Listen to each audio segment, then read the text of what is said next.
ভারতের পশ্চিমবঙ্গে পরিবর্তনের ডাক দিয়ে নির্বাচনী উত্তেজনা বাড়িয়ে দিয়েছেন দেশটির প্রধানমন্ত্রী নরেন্দ্র মোদী। শনিবার মালদাহের জনসভা থেকে তৃণমূল সরকারকে জনগণের শত্রু বলে অভিহিত করে তিনি বলেন, দরিদ্র মানুষের জন্য কেন্দ্রের পাঠানোর টাকা লুট করছেন তৃণমূল নেতারা।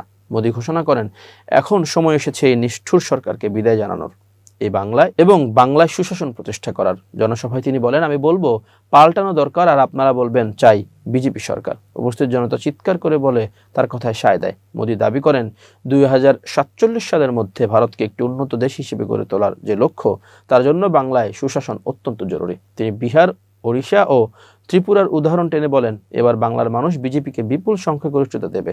মহারাষ্ট্রের পৌরসভা নির্বাচনের ফলাফলকে ঐতিহাসিক আখ্যা দিয়ে মোদী বলেন, মুম্বাইয়ের মানুষ বিজেপির উপর আস্থা রেখেছেন। কেরালাতেও আমরা তিরুবনন্তপুরমের প্রথম মেয়র পেয়েছি। এটি প্রমাণ করে যে জেন জি বা তরুণ প্রজন্ম বিজেপির উন্নয়নের মডেলে বিশ্বাসী।